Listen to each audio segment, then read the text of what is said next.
ಕಾರ್ಮಿಕರು 24 ಗಂಟೆಗಳ ಕಾಲ ಉಪವಾಸ ಸತ್ಯಾಗ್ರಹ ಮಾಡಬೇಕಂತ ಹೇಳಿಬಿಟ್ಟು ಈ ಶುಭ ಸಂದರ್ಭದಲ್ಲಿ ಹಮ್ಮಿಕೊಂಡಿದ್ದೇವೆ. ಅವರಿಗೆ ನಮ್ಮ ಕಾರ್ಮಿಕರ ಪರವಾಗಿ ಚಪ್ಪಾಳೆ ಮುಖಾಂತರ ಅಭಿನಂದನೆಗಳನ್ನ ಈ ಒಂದು ಶುಭ ಸಂದರ್ಭದಲ್ಲಿ ಸಲ್ಲಿಸಬೇಕಂತ ಹೇಳ್ಬಿಟ್ಟು ಹೇಳ್ತಾ ಇದ್ದೀನಿ. ಅವ್ರಿಗೆ ಅದೇ ರೀತಿ ಅವರಿಗೆ ಆರೋಗ್ಯ, ಐಶ್ವರ್ಯ, ಸಿದ್ಧಿ, ಬುದ್ಧಿ ಎಲ್ಲವೂ ಸಹ ಭಗವಂತ ಅವರಿಗೆ ಪ್ರಾಪ್ತಿ ಮಾಡಬೇಕಂತ ಹೇಳ್ಬಿಟ್ಟು ಈ ಸಂದರ್ಭದಲ್ಲಿ ಮತ್ತೊಮ್ಮೆ ಅವರಿಗೆ ಕೇಳ್ಕೊಳ್ತಾ ಇದ್ದೀನಿ ನಾನು. ಅದು ಚಪ್ಪಾಳೆ ಮುಖಾಂತರ ನಿಜವಾಗಿ ಅವರಿಗೆ ಚಪ್ಪಾಳೆ ತರಿಸಬೇಕಾಗಿದೆ.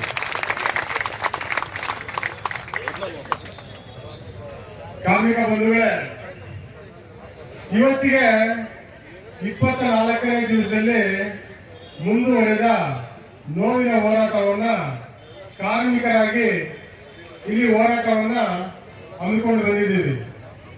ಈ ಹೋರಾಟ ಯಾರ ಹೋರಾಟ ಇದು? ಈ ಹೋರಾಟ ಯಾರ ಹೋರಾಟ ಇದು? ನಮ್ಮೆಲ್ಲರ ಹೋರಾಟ. ಹೋರಾಟದಲ್ಲಿ ಜಯ ಸಿಕ್ಕಿದ್ರೆ ಯಾರಿಗೆ ಸಿಗುತ್ತೆ? ನಮ್ಮೆಲ್ಲರಿಗೂ ಸಹ ಸಿಗುತ್ತೆ. ಆ ಒಂದು ಕಾರಣದಿಂದ ನಾವೇನ್ ಮಾಡ್ಬೇಕು? ಒಗ್ಗಟ್ಟಾಗಿರ್ಬೇಕು. ನಾವೆಲ್ಲ ಹೇಗಿರ್ಬೇಕು? ಒಗ್ಗಟ್ಟಾಗಿರ್ಬೇಕು. ಯಾವುದೇ ಕಾರಣಕ್ಕೂ ಕೈಯಲ್ಲಿ ಮೈ ಹಿಡ್ಕೊಂಡು ನೀನ್ ಕೆಲ್ಸಕ್ಕೆ ಹೋಗಿದ್ದೆ ನೀನ್ ಬಾಪ, ನೀನ್ ಕೆಲ್ಸಕ್ಕೆ ಹೋಗಿದ್ದೆ ನೀನ್ ಬಾಪ, ಇಲ್ಲಿ ಬಂದು ಭಾಗಿಯಾಗಬೇಕು ಅಂತ ಹೇಳ್ಬಿಟ್ಟು ನಾವು ಅವ್ರನ್ನ ಕೇವಲವಾಗಿ ಮಾತಾಡಬಾರ್ದು. ಅವ್ರಿಗೆ ಒಂದು ಮನಸ್ಸು ಬರಬೇಕು. ಅವ್ರಿಗೆ ಒಂದು ಮನಸ್ಸು ಬರಬೇಕು. ಮನಸ್ಸು ಬಂದು ನಾಳೆ ಎಲ್ರಿಗೂ ಒಳ್ಳೇದಾದಾಗ ನಮಗೂ ಒಳ್ಳೇದಾಗುತ್ತೆ. ಆ ಒಂದು ಹೋರಾಟದಲ್ಲಿ ನಮ್ದು ಸಹ ಪಾಲಿರಬೇಕು. ನಾಳೆ ಆಡಳಿತ ಮಂಡಳಿ ಏನಾದ್ರು ಕೊಟ್ರೆ ನಾವು ಹೃತ್ಪೂರ್ವಕವಾಗಿ ಅದನ್ನು ಸ್ವೀಕರಿಸಬೇಕನ್ನೋ ಮನಸ್ಸು ಅವ್ರಿಗೆ ಬರಬೇಕು. ಆ ಮನಸ್ಸು ಇಲ್ಲಿದ್ರೆ ಅವ್ನು ಬಂದ್ರು ಒಂದೇ, ಬರ್ಲಿಲ್ಲ ಅಂದ್ರೂ ಒಂದೇ. ಅವನು ನಿಜವಾಗ್ಲೂ ನಮ್ಮ ಶತ್ರು ಇದ್ದಂಗೆ. ಅವನು ನಮ್ಮಲ್ಲಿ ಯಾವಾಗ ಬಂದು ಭಾಗಿಯಾಗಿಲ್ವೋ ಅವಾಗ ಯಾರವ್ರೆ ಅವಾಗ ನಮ್ಗೆ ಶತ್ರು ಇದ್ದಂಗೆ. ಅವ್ರ ಬಗ್ಗೆ ನಾವು ಮಾತಾಡಲೇಬಾರ್ದು. ಅವ್ರ ಬಗ್ಗೆ ನಾವು ಇಲ್ಲಿ ಮೇಲೆ ಮಾತಾಡಲೇಬಾರ್ದು. ನಮ್ ದ್ರೋಹಿ ಅವನು. ನಮ್ಗೆ ಯಾವಾಗ ನಮ್ಗೆ ಸಹಕರಿಸಿಲ್ವೋ ನಾವು ಎಲ್ಲರೂ ಸೇರಿ ನಮ್ಮ ಹೊಟ್ಟೆಪಾಡಿ ಹೋಗಿ ನಮ್ಮ ಹಕ್ಕಿಗಾಗಿ ಹೋರಾಡ್ತಾ ಇದ್ವಿ. ನಾವು ನಮ್ಮ ಹಕ್ಕಿನ ವಿರೋಧವಾಗಿ ಅವ್ನು ನೋಡ್ತಾ ಇದ್ದಾನೆ ಅಂದ್ರೆ ಅವನು ಮನುಷ್ಯ ಜನ್ಮಕ್ಕೆ ಲಾಯಕ ಇಲ್ಲ. ಇರೋವನದು ಮನುಷ್ಯ ಜನ್ಮಕ್ಕೆ ಅವನು ಲಾಯಕ ಇಲ್ಲ. ಅವನು ಹೊಟ್ಟೆಗೆ ಅನ್ನ ತಿನ್ನೋ ಅಂತ ಮನುಷ್ಯನೇ ಅಲ್ಲ. ಗಟ್ಟಿ ತಿಂದು ಹಾಲು ಕೊಡ್ತಕ್ಕಂತ ಹಸು ಇರುವಾಗ ಇಂತಹ ಜನರಲ್ಲಿ ಇಂಥ ಒಂದು ದುರಾತ್ಮ ಇದ್ದಾನೆ ಅಂದ್ರೆ ಅವನ ಬಗ್ಗೆ ಇಂಥ ಒಂದು ಪವಿತ್ರವಾಗಿರ್ತಕ್ಕಂಥ ಹೋರಾಟದಲ್ಲಿ ಹೇಳ್ಕೊಳ್ಳೋದು ಅಂತ ಒಂದು ರೀತಿ ವಿಷಯ ಆಗುತ್ತೆ. ಅಂತವ್ರ ಬಗ್ಗೆ ಮಾತಾಡ್ಬೇಕಂದ್ರೆ ನಿಜವಾಗ್ಲೂ ಅಂತವ್ರು ನಮ್ಗೆ ಬೇಕಾಗಿಲ್ಲ. ಅವ್ರಿಗೆ ಮಾನ ಮರ್ಯಾದೆ ರೋಷ ಅದು ಇದು ಇದ್ರೆ ನಾಳೆ ಬಂದು ಎಲ್ಲರ ಮುಂದೆ ಕೂತ್ಕೋಬೇಕು. ಅವರು ಅವಾಗ ಅವರು ನಿಜವಾದ ಕಾರ್ಮಿಕ, ನಿಜವಾದ ಹೋರಾಟಗಾರ, ನಮ್ಮೆಲ್ಲರೂ ಬೆಂಬಲಿಸ್ತಕ್ಕಂಥ ವ್ಯಕ್ತಿ ಅಂತ ಹೇಳ್ಬಿಟ್ಟು ಆ ಸಂದರ್ಭದಲ್ಲಿ ಹೇಳೋದಕ್ಕೆ ಇಷ್ಟಪಡ್ತೀವಿ. ನಾವು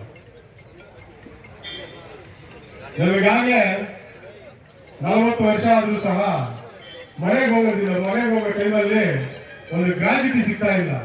ಇಂಥ ಒಂದು ಪಬ್ಲಿಕ್ ಸೆಕ್ಟರ್ ನಲ್ಲಿ ಕಾರ್ಯನಿರ್ವಹಿಸಿ ₹1 ಇಲ್ಲದೆ ಮನೆಗೆ ಹೋಗ್ತಾ ಇರುವಂತ ಸಂದರ್ಭ ಬಂದಿದೆ. ಈ ಒಂದು ಹೋರಾಟಕ್ಕೆ ನಾವು ಈ ಒಂದು ಅನುಕೂಲ ಸಿಗ್ಬೇಕಂತ ಹೇಳ್ಬಿಟ್ಟು ಹೋರಾಟ ಮಾಡ್ತಾ ಇದ್ದೀವಿ. ಇದೆಲ್ಲರಿಗೂ ಏನಾಗಬೇಕಾಗಿದೆ? ಇದು ಒಂದು ನಮ್ಮ ಹಕ್ಕು. ಆ ಹಕ್ಕಿಗೋಸ್ಕರ ಇವತ್ತು ನಾವು ಹೋರಾಟ ಮಾಡ್ತಾ ಇದ್ದೀವಿ.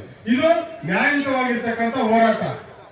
ಯಾವ ಒಂದು ಪ್ರೈವೇಟ್ ಸೆಕ್ಟರ್ ನಲ್ಲೂ ಸಹ ಅಟ್ಲೀಸ್ಟ್ 1 ವರ್ಷ ಮಾಡಿದ್ರು ಸಹ ಗ್ರಾಜ್ಯುಟಿ ಕೊಡ್ತಾರೆ. 6 ತಿಂಗಳು ಮಾಡಿದ್ರು ಸಹ ಗ್ರಾಜ್ಯುಟಿ ಕೊಡ್ತಾರೆ.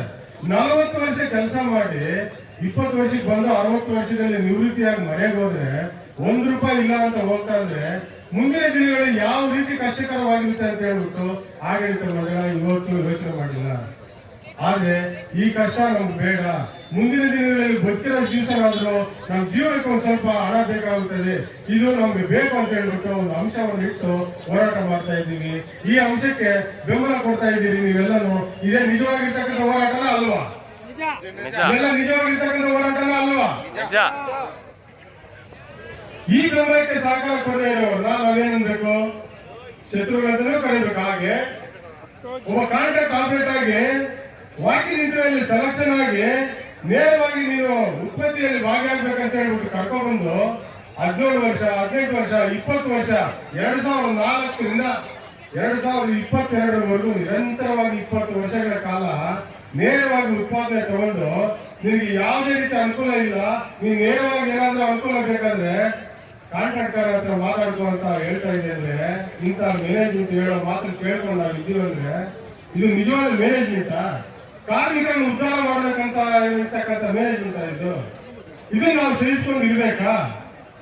ಇದಕ್ಕೆ ಹೋರಾಟ ಮಾಡ್ಬೇಕಾ ಬೇಡವಾ? ಇದು ನಮ್ಮೆಲ್ಲರ ಹಕ್ಕ ಅಲ್ವಾ? ಇದಕ್ಕೆ ನಾವೆಲ್ಲರೂ ಸಹಕಾರ ಕೊಡ್ಬೇಕಾ ಬೇಡವಾ?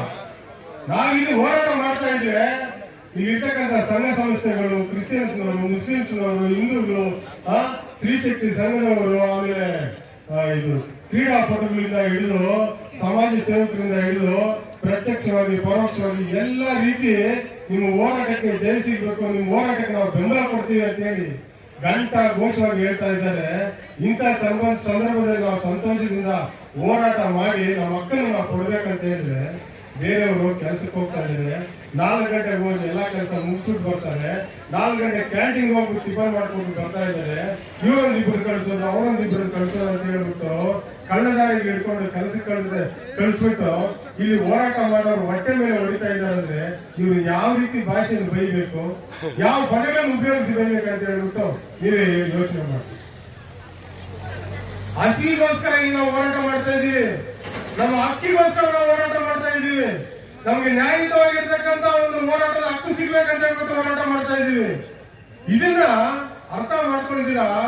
ಯಾವ್ದೋ ಒಬ್ಬೊಬ್ರು ಕಳ್ಳದಾರಿಗಳು ಇದು ಮಾಡ್ತಾ ಇದ್ರಿಂದ ಅದು ನಿಜವಾಗ್ಲೂ ಸಹಿಸ್ಕೊಳಕ್ ಆಗ್ತಾ ಇರ್ತಕ್ಕಂಥ ಒಂದು ಸಂದರ್ಭ ಬಂದಿದೆ. ನಾವೆಲ್ಲರೂ ಸಹ ಇಲ್ಲಿ ಒಟ್ಟಾಗಿ ಬಂದಿದ್ದೀವಿ ಅಂದ್ರೆ ಈ ಜಾಗ ಸಾಕಾಗೋದಿಲ್ಲ ನಮ್ಗೆ. ನಿಜವಾಗ್ಲೂ ನಾವೆಲ್ಲರೂ ನಾವು ಕಾರ್ಮಿಕರು ಹೆಸರಾಗಿದೆ ಅಂತ ಹೇಳ್ಬಿಟ್ಟು ಬಂದಿದ್ದೀವಿ ಅಂದ್ರೆ, ಒಗ್ಗಟ್ಟಾಗಿ ನಿಂತಿದ್ದೀವಿ ಅಂದ್ರೆ ನಿಂತ್ಕೊಳ್ಳೋದು ಕೂಡ ಜಾಗ ಸಾಕಾಗಲ್ಲ. ಇಲ್ಲಿ ನಮ್ದು ಅಷ್ಟೊಂದು ಸ್ಟ್ರೆಂತ್ ಇದೆ. ನಮ್ದು ಅಷ್ಟು ಜನ ಕರೆಕ್ಟ್ ಆಗಿ ಬಂದಿದೀವಿ ಅಂದ್ರೆ ಮ್ಯಾನೇಜ್ಮೆಂಟ್ ಎಲ್ಲ ಅವ್ರ ಅಪ್ಪನು ಅವ್ನ ಹುಟ್ಟಿರೋ ಅಪ್ಪ ಕೂಡ ಇಲ್ಲಿ ಬಂದು ನೋಡಿ ಬರ್ಬೇಕು. ಇಲ್ಲಿ ಅವ್ನ ಹುಟ್ಟಿರೋ ಅಪ್ಪ ಅಲ್ಲಿ ನೋಡಿ ಬರ್ಬೇಕು. ಯಾಕಂದ್ರೆ ಕೆಲಸ ಆಗ್ತಾ ಇಲ್ಲ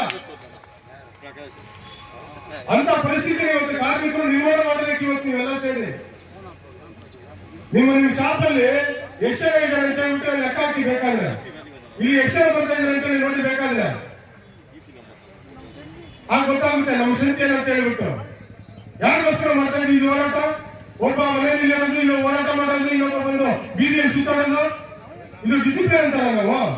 ಇದು ಡಿಸಿಪ್ಲಿನ್ ಅಲ್ಲ. ಇದನ್ನ ಬೇಜವಾಬ್ದಾರಿ ಅಂತಾರೆ. 24 ದಿವಸ ಆದ್ರೂ ಸಹ ಇವತ್ತು ಎಚ್ಚೆತ್ಕೊಳ್ಳಿಲ್ಲ ಅಂದ್ರೆ ಏನ್ ಅನ್ಕೊಂತಾರೆ? ಪ್ರತಿಯೊಬ್ಬರು ಸಹ ಹೋರಾಟ ಅಂತ ಬಂದ್ಮೇಲೆ ಎಲ್ಲವನ್ನು ಬಿಟ್ಟು ಬರ್ತಾರೆ. ಬಟ್ ನಾವು ಜಯ ಆಗೋವರೆಗೂ ಒಗ್ಗಟ್ಟಿಂದ ನಿಂತ್ಕೋಬೇಕಿಲ್ಲ. ನಮ್ಮೇಲೆ ಏನೇ ಪ್ರಕರಣ ಆಗಲಿ ಬಿಡಿ, ಎಂತ ದುಷ್ಕರ್ಮಿಗಳಾದ್ರೂ ಬರ್ಲಿ ಬಿಡಿ, ಅಲ್ಲಿ ಎಂತ ಶಕ್ತಿಶಾಲಿ ಆಗಲಿ ಬಿಡಿ, ಬರ್ಲಿ, ನಾವ್ ಬೇಕಾದ್ರೆ ಹೋರಾಡೋಣ, ನಿಂತ್ಕೊಳ್ಳೋಣ, ಸಿದ್ಧವಾಗೋಣ. ನಾವು ಅಂತ ಹೇಳ್ಬಿಟ್ಟು ನೋಡ್ಬೇಡ ಅಷ್ಟೇ. ಬಂದ್ಬಿಟ್ಟಿದೀವಿ, ಎಲ್ಲ ಬಿಟ್ಟು ಬಂದ್ಬಿಟ್ಟಿದೀವಿ. ಏನಾದ್ರೂ ಆಗ್ಲಿ ಜಯಿಸೋಣ ಬಿಡಿ, ಭಯ ಪಡ್ತೀರಾ? ನೇರವಾಗಿ ಹೋರಾಟ ಮಾಡೋಣ. 24 ಅಲ್ಲ, 106 ದಿನ ಆಗಲಿ, ವರ್ಷ ಆಗಲಿ ಬಿಡಿ, ಸಾವು ಬದುಕು ಏನಾದ್ರೂ ಒಂದು ಆಗ್ಬಿಡಿ. ಸಾಯ್ತು ಇಲ್ಲೇ ಸಾಯೋಣ ಬಿಡಿ. ಹೋರಾಟ ಮಾಡಿ ಸತ್ತ ಅನ್ನೋ ಒಂದು ಹೆಸರಾದ್ರೂ ಇರುತ್ತೆ. ಹೋರಾಟ ಮಾಡಿ ಸತ್ತ ಅಂತ ಒಂದು ಹೆಸರಾದ್ರೂ ಇರುತ್ತೆ. ಇಷ್ಟು ವರ್ಷ ಸರ್ವಿಸ್ ಮಾಡಿ ಏನು ನಾವು ಪಡ್ಕೊಂಡಿದ್ದೀವಿ? ಏನಾದ್ರೂ ಒಂದು ಕಿಂಚಿತ್ ಇಲ್ಲ, ಮಕ್ಕಳಿಗೆ ಏನಾದ್ರು ಒಳ್ಳೇದು ಮಾಡಿದೀವಾ? ಇಲ್ಲ ಫ್ಯಾಮಿಲಿಗೆ ಏನಾದ್ರು ಒಳ್ಳೇದು ಮಾಡಿದೀವಾ? ಬರೀ ರಕ್ತ ಹೀರಿ, ಬೆವರು ರಕ್ತ ಸುರಿಸಿ ಕಂಪನಿಯಲ್ಲಿ ಲಾಭ ಲಾಭ ಲಾಭ ಲಾಭ ಅಂತೇಳಿ ಬೆಳೆಸಿ ಲಕ್ಷಾಧಿಪತಿಗಳಾಗಿ ಮಾಡಿದೀವಿ. ಇವತ್ತು ಎಲ್ಲಾ ದೇಶಗಳು ಹೋಗ್ತಾ ಇದೆ. ಅಲ್ಲಿಂದ ಅಷ್ಟು ಪ್ರೊಡಕ್ಷನ್ ಬರ್ತಾ ಇದೆ, ಇಲ್ಲಿಂದ ಇಷ್ಟು ಪ್ರೊಡಕ್ಷನ್ ಬರ್ತಾ ಇದೆ, ಅಷ್ಟು ಉತ್ಪಾದನೆ ಮಾಡ್ತಾ ಇದೀವಿ, ಇಷ್ಟು ಉತ್ಪಾದನೆ ಮಾಡ್ತಾ ಇದೀವಿ. 8,300 ಕೋಟಿ ಆರ್ಡರ್ ಬಂದಿದೆ. ಈಗ 8,300 ಕೋಟಿ ಆರ್ಡರ್ ಬಂದಿದೆ. ಯಾರು ಮಾಡ್ತಾ ಇದ್ದಾರೆ ಆರ್ಡರ್? ಎಲ್ಲರೂ ಯಾರು ನಟ ಇಟ್ಕೊಂಡು ಮಾಡ್ತಾ ಇದ್ದಾರೆ. ಮುಂದೆ ನಮ್ಮನ್ನು ನಿಲ್ಲಿಸ್ಬಿಟ್ಟು ಅವ್ರು ಯುದ್ಧ ಕೇಳ್ತಾ ಇದ್ದಾರೆ. ನಮ್ಮನ್ನ ಎಡಗಳು ಮಾಡಿದ್ದಾರೆ. ಎಡಗಳು ಮಾಡಿ ಕುಕ್ಕಿ ಅವರು ಜಯಗಳಿಸ್ತಾ ಇದ್ದಾರೆ. ನಾವು ಎಡಗಳಾಗೆ ಸಾಧಬೇಕು. ಅವ್ರು ಎಲ್ಲಾ ಸವಲತ್ತುಗಳನ್ನು ಪಡ್ಕೊಂಡು ಬದುಕಬೇಕು. ಇವತ್ತು ಆ ಹಕ್ಕುಗೋಸ್ಕರ ಹೋರಾಟ ಮಾಡ್ತಾ ಇದ್ದೀವಿ. ಈ ವಿಷಯ ಬೇರೆ ನಿಮ್ಗೆ ಗೊತ್ತಾಗ್ತಾ ಇಲ್ವಾ? 24 ದಿವಸ ಬೇಕಾ? ಒಂದು ಫ್ಯಾಮಿಲಿಯಲ್ಲಿ, ಒಂದು ಕುಟುಂಬದಲ್ಲಿ ಒಬ್ಬ ಯಜಮಾನ ಇದ್ದಾರೆ ಅಂದ್ರೆ ಆ ಯಜಮಾನ ಏನ್ ಮಾಡ್ಬೇಕು? ಆ ಕುಟುಂಬನ ಲಾಲನೆ ಪಾಲನೆ ಪೋಷಣೆ ಎಲ್ಲ ಮಾಡ್ಬೇಕು. ಕುಟುಂಬ ಬಿಟ್ಟಿರ್ತಾನೆ ಬೀದಿಗೆ. ಅದೇ ರೀತಿ ಬೀದಿ ಬಿಟ್ಟಿದ್ದಾರೆ ಈ ಕುಟುಂಬನ. ಅಂತ ಯಜಮಾನ ಅಂತ ಆಡಳಿತ ಮಂಡಳಿ ಇದ್ರೆ ಎಷ್ಟು, ಸತ್ರ ಎಷ್ಟು ಈ ಟೈಮಲ್ಲಿ. ಅವ್ರ ಕಷ್ಟ ಏನು ನಷ್ಟ ಏನು ಅಂತ ಹೇಳ್ಬಿಟ್ಟು ಬಂದ್ರೆ ನಾನು ನೋಡ್ಕೊಳ್ತೀನಿ, ಅದೇನಾದ್ರೂ ಆಗ್ಲಿ, ನೀವೆಲ್ಲ ನಮ್ಮ ಕುಟುಂಬದವರು, ನಿಮ್ಗೇನ್ ಬೇಕಾದ್ರೂ ನಾನು ಕೊಡ್ತೀನಿ.